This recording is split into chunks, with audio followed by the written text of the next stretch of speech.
మిత్రులందరికీ శుభోదయం. నేను మీ హరి. మరి 8వ తేదీన మార్నింగ్ షిఫ్ట్లో వచ్చినటువంటి చాలా ఇంపార్టెంట్ బిట్లు అండి. మరి ఈ యొక్క చాలా ఎక్కువ బిట్లను అయితే గ్యాదర్ చేయడం జరిగింది. అందువల్లే కాస్త లేట్ అయ్యింది. మొత్తం అన్నింటి గురించి కూడా కూలంకషంగా చూద్దామండి.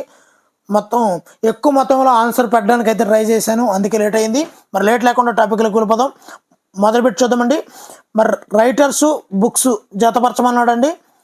మరి ఎగ్జాంపుల్గా హిట్లర్ యొక్క బుక్ రచించినటువంటి గ్రంథం మీన్ క్యాంప్ అలాంటి ఎగ్జాంపుల్స్ ఇస్తూ రైటర్స్ని బుక్స్ని జతపరచమని మ్యాచ్ ద ఫాలోయింగ్ అండి. నెక్స్ట్ పీటర్బర్గ్ ఆఫ్ ఇండియా అని దేన్ని అంటారు? పీటర్బర్గ్ ఆఫ్ ఇండియా. నెక్స్ట్ భారతరత్న అవార్డును లభించిన వారు ఎవరు అంటే ఆన్సర్ కల్పనా చావ్లా అండి. కల్పనా చావ్లా. భారతరత్న అవార్డును లభించిన వారు ఎవరు? కల్పనా చావ్లా. నెక్స్ట్ ఖండాలు, అక్కడ ఉన్న ఎడారులు, వాటిని మ్యాచింగ్ ఇచ్చాడండి. వాటిని బైఫర్కేషన్ చేయాలన్నమాట. ఏ ఖండంలో ఏ ఎడారి ఉంది అన్నది మనకు ఐడియా ఉంటే అక్కడ మ్యాచింగ్ అయితే చేయగలుగుతామండి. అదేవిధంగా మొదటి పరమవీర చక్ర అవార్డు అందుకున్నవారు ఎవరు అంటే సోమనాథ్ శర్మ అండి. మొదటి పరమవీర చక్ర అవార్డు అందుకున్నవారు సోమనాథ్ శర్మ. నెక్స్ట్ ప్రధానమంత్రి కౌశల్ వికాస్ యోజన పథకం ఉంది కదండి, దాని గురించి అండి. దీనిని ఏమంటారంటే PMKVY అంటామండి. ప్రధానమంత్రి కౌశల్ వికాస్ యోజన అంటామండి. ఇదేంటంటే ఇది 2015వ సంవత్సరంలో ప్రారంభించారండి. ఇది నైపుణ్యాల గుర్తింపు ప్రామాణికీకరణ కొరకు భారత ప్రభుత్వం స్కిల్ డెవలప్మెంట్ ఇనిషియేటివ్ స్కీమ్ అండి. ఇది ఇనిషియేటివ్ స్కీమ్. సో దీని గురించి కూడా ఇవ్వడం జరిగిందండి. మరి ఏమి ఇచ్చారో తెలీదు, ఒక బ్రీఫ్గా ఒక ఇన్ఫర్మేషన్ అయితే మీకు వదిలేస్తున్నానండి.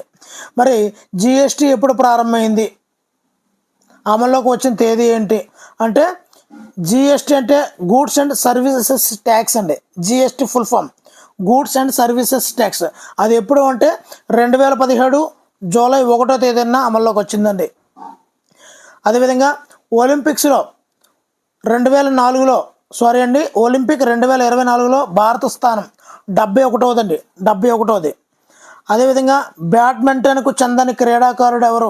అక్కడ కొన్ని పేర్లు ఇచ్చి ఇందులో బ్యాడ్మింటన్కి చెందని వారు ఎవరని అడిగారండి. మరి ఇలాంటి కొద్దిగా వివరాలు తెలిస్తేనే కానీ మనం రాయలేం, కాబట్టి కాసంత ఎక్కువ కొద్దిగా పట్టుపట్టాలి. ప్రస్తుత టీంలో ఎవరెవరున్నారు? ఓల్డ్ డ్రీమ్ టీమ్ ఉంటుంది కదండి. ఇప్పుడు బ్యాడ్మింటన్ ఉందంటే ఒక డ్రీమ్ టీమ్ ఉంటుంది, అదే క్రికెట్ ఉందంటే ఒక డ్రీమ్ టీమ్ ఉంటుంది. ఆ డ్రీమ్ టీము ప్రస్తుత టీము రెండాటిని గుర్తుంచుకుంటే సరిపోతుందండి, ఇంకేం అవసరం లేదు. Next long walk to freedom, ఈ పుస్తక రచయిత నెల్సన్ మండేలా అండి. Nelson Mandela. Next attorney general నియమించే హక్కు ఎవరికి కలదు? ఇది కూడా చివరిలో బిట్టుందండి, చూపిస్తానండి.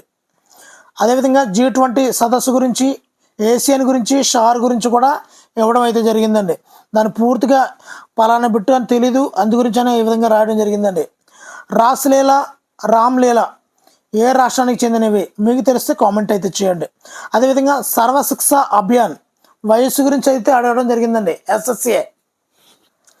నెక్స్ట్ NPST అంటే national professional standards for teachers అనే NPST గురించి కూడా అడగడం జరిగిందండి.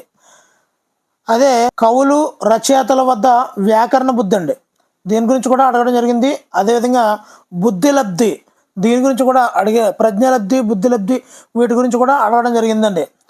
మరి వ్యక్తిని చూస్తే కొట్టబుద్ధి వస్తుంది, వ్యక్తిని చూస్తే పెట్టబుద్ధి వస్తుంది, అది ఉంది కదండి. వ్యక్తిని చూసినట్టునే పేరు గుర్తుకు రావడం, ఇవన్నీ కూడా వాటి తగ్గ ఒక క్వశ్చన్ అయితే రావడం జరిగిందండి. మరి 19ది పరమ అహం గురించి కూడా అడగడం జరిగింది. అదేవిధంగా ప్రక్షేపణం గురించి కూడా అడగడం జరిగిందండి. ప్రక్షేపణం. మరి ఓవరాల్గా ఎగ్జామ్ అయితే మాత్రం యావరేజ్గా ఉందండి.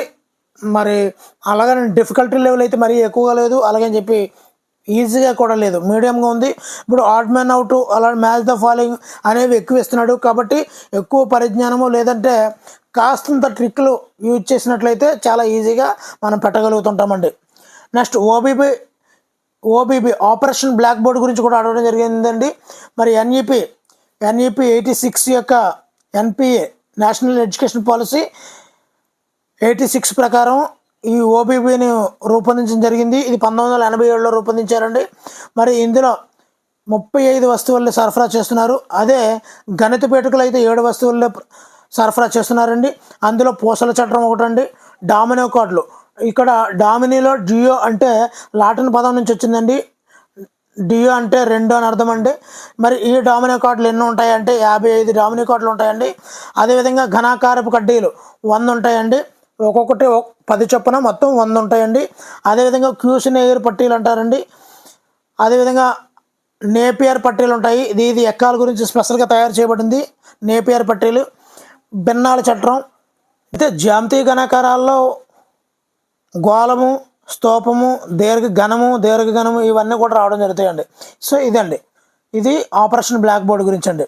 నెక్స్ట్ మరి ఎన్ఈపి 2020లో భాగంగా న్యూ ఎడ్యుకేషన్ పాలసీని తీసుకురావడం జరిగిందండి. అందులో భాగంగా 4 స్టేజెస్ ఉంటాయి. ఒకటది foundational stage, preparatory, middle, secondary అండి. అందులో భాగంగా ఈ ఫౌండేషనల్ స్టేజ్ అనేది 2 రకాలుగా వర్గీకరించడం జరిగింది. అది ఫౌండేషనల్ స్టేజ్ అనేది 5 years అండి. మరి ప్రిపరేటరీ స్టేజ్ అనేది 3 years.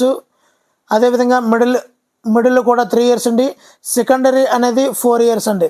5-3-3-4 అంటారండి. అందుకే ఈ ఫౌండేషనల్ స్టేజ్ని 2 విభాగాలుగా విభజించడం జరిగింది. అందులో ఒకటి ఫస్ట్ది 3 years అండి, తర్వాత 2 years కింద విడదీయడం జరిగింది. మరి ఈ 3 yearsలో భాగంగా మొదటిది ప్రీ ప్రైమరీ 1, ప్రీ ప్రైమరీ 2 అండి. అంగన్వాడీలో 2 సంవత్సరాలు అండి. మరి మిగిలిపోయిన 3వ సంవత్సరం ఏదంటే దానిని బాలవాటిక అంటారండి. దాన్ని 1 year అండి. ఆ తర్వాత 2 years ఉంటుందండి. ఇది క్లాస్ 1, క్లాస్ 2 అండి. Pre primary 1, pre primary 2, Balvatika class 1, class 2 అండి. ఈ విధంగా 5 yearsని మనం ఫౌండేషనల్ స్టేజ్కి విడదీయచ్చండి. ఇది 3 to 8 years వరకు ఉంటుందండి. తర్వాత ఉన్నది 8 నుంచి 11 years వరకు ఉంటుంది. 3 to 5 classes ఉంటాయి. అది ప్రిపరేటరీ అండి. ప్రిపరేటరీ అంటే 3rd classకి వచ్చాడంటే ప్రిపరేషన్ స్టార్ట్ అయిపోద్ది అనమాట. నెక్స్ట్ మిడిల్ క్లాస్లోకి వస్తాడండి. తర్వాత మిడిల్ ఎక్కడంటే 6 నుంచి 8 యూపీ స్కూల్ ఉంది కదండి. ఈ యూపీ స్కూల్ అనేది మిడిల్ క్లాస్లోకి వెళ్తుందండి. అది 11 నుంచి 14 years వరకు ఉంటుందండి. తర్వాత ఉన్నది సెకండరీ అండి. అది 4 years వరకు ఉంటుంది. 9th to 12 అండి. 9th, 10th, 11th, 12 ఈ 4ని కూడా ఒక క్లబ్ చేశారండి. దాన్ని సెకండరీ స్టేజ్ అంటారండి. ఇది ఎన్ఈపి 2020లో భాగంగా చాలా చాలా ఇంపార్టెంట్ అండి ఇది, ఈ స్ట్రక్చర్ అనేది. నెక్స్ట్ ఎన్సిఎఫ్ 2005 గురించి కూడా అడగడం జరిగిందండి. అదేవిధంగా మహిళల అండర్-19 ప్రపంచ cup player of the match ఎవరని అడగడం జరిగిందండి. మరి దాని గురించి పూర్తిగా చూసేస్తాం. అండర్-19 వరల్డ్ కప్ మహిళలకు సంబంధించినటువంటి టోర్నీ మలేషియాలో జరిగిందండి. ఫైనల్ మ్యాచ్ ఎవరితో జరిగిందంటే దక్షిణాఫ్రికాతో జరిగింది. మరి గెలిచింది ఇండియా, ఓడింది దక్షిణాఫ్రికా. Player of the match Trisha అండి, గోగండి త్రిష. అదేవిధంగా ప్లేయర్ ఆఫ్ ద సిరీస్ కూడా ఆ ఫైనల్ మ్యాచ్లో త్రిష అద్భుతంగా ఆడింది, ప్లేయర్ ఆఫ్ ద మ్యాచ్ రావడం జరిగింది. అదేవిధంగా సిరీస్ మొత్తం ఆద్యంతం కూడా చాలా చక్కగా రాణించింది గోగండి త్రిష. మరి ప్లేయర్ ఆఫ్ ద సిరీస్ కూడా ఆమెకే రావడం జరిగిందండి. లాంగ్ వాక్ టు ఫ్రీడమ్ పుస్తక రచయిత నెల్సన్ మండేలా అండి. మరి 2024 పారా ఒలింపిక్స్లో భారత్కు వచ్చిన పథకాలు ఎన్ని అడిగాడండి. మొత్తంగా భారతదేశం రికార్డు స్థాయిలో 29 పథకాలను సాధించిందండి. మరి ఇందులో 7 బంగారు పథకాలు, 9 రజత పథకాలు, 13 కాంస్య పథకాలు ఉన్నాయండి. మొత్తంగా 29 పథకాలని పారా ఒలింపిక్స్ 2024లో భారత్కు వచ్చాయండి. నెక్స్ట్ హరిప్రసాద్ చౌరాసియా ఎందులో ప్రసిద్ధి అన్నారండి. అంటే ఒక వ్యక్తి ఏ రంగంలో రాణించారు అంటే మేబీ రీసెంట్గా చనిపోయిన వాళ్ళు ఏ రంగానికి చెందిన వాళ్ళు అన్నది, మరి చనిపోయిన వాళ్ళే కదా గుర్తుంచుకోవాలనేది ఖచ్చితంగా గుర్తుంచుకోవాలండి. ఏ రంగంలో కృషి చేశారన్నది కూడా మనం గుర్తు చేసుకోవాలండి.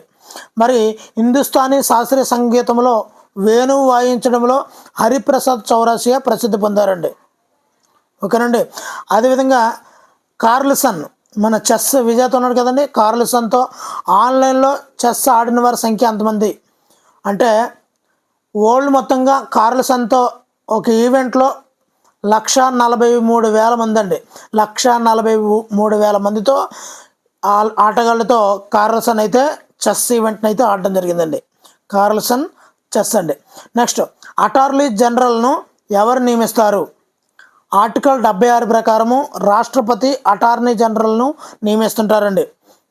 అదేవిధంగా నాటో ఫుల్ ఫామ్ అడిగాడండి, నార్త్ అట్లాంటిక్ ట్రీటీ ఆర్గనైజేషన్ అండి. Next first deputy prime minister ఎవరని అడిగారండి, సర్దార్ వల్లభాయ్ పటేల్ అండి. First deputy prime minister Sardar Vallabhbhai Patel అండి.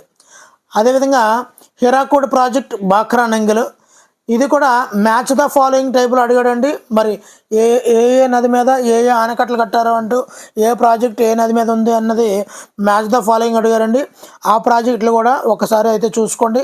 ఒక్కొక్కరికి ఒక్కొక్క ప్రాజెక్ట్ రావచ్చు, మీకు వేరేది రావచ్చండి. అదేవిధంగా ఇక్రిసాట్ గురించి అడిగాడండి. మరి ఏది అడిగాడు అన్నది పూర్తిగా ఐడియా లేదు. ఇక్రిసాట్ యొక్క ప్రధాన కార్యాలయం హైదరాబాద్లో ఉందండి. ప్రస్తుత డైరెక్టర్ జనరల్ హిమాన్షు పాఠక్ అండి. ప్రస్తుత ఇక్రిసాట్ యొక్క డైరెక్టర్ జనరల్ హిమాన్షు పాఠక్.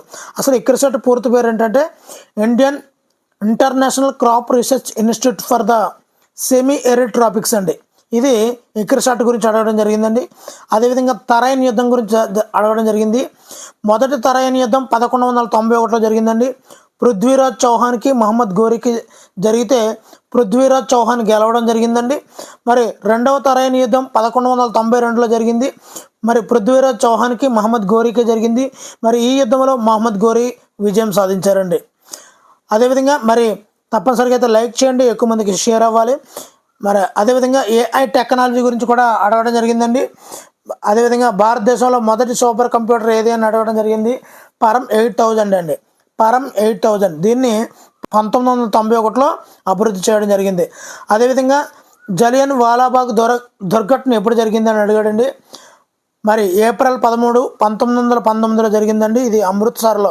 మరి ఎందు గురించి అండి ఈ టాపిక్ వచ్చిందంటే, మరి రీసెంట్గా మన యొక్క నరేంద్ర మోడీ గారు ఆ యొక్క జలియన్ వాలాబాగ్ దుర్ఘటనలో చనిపోయిన వాళ్ళందరూ కూడా మరి నివాళులు అర్పించారండి. అందు గురించనే అది ఒక మా వార్తల్లోకి వచ్చింది. వార్తల్లోకి రావడం వల్ల ఖచ్చితంగా అది కరెంట్ న్యూస్ కిందను ఓల్డ్గాను పరిగణిస్తూ ఆ ఓల్డ్లోకి వెళ్తుందండి. కాబట్టి ఆ విధంగా ఏదైతే రీసెంట్ యాక్టివిటీలు జరిగాయో దాని బ్యాక్గ్రౌండ్ కూడా మనం చెక్ చేసుకోవాల్సిన అవసరం ఉందండి. ఇదండి వీడియోలో ఉన్నటువంటి వివరాలు నచ్చితే తప్పనిసరిగా అయితే వీడియోని లైక్ చేయండి. ఇలాంటి డైలీ అప్డేట్స్ గురించి ఛానల్ సబ్స్క్రైబ్ చేసుకోండి. Thank you for watching. Me Hari signing out.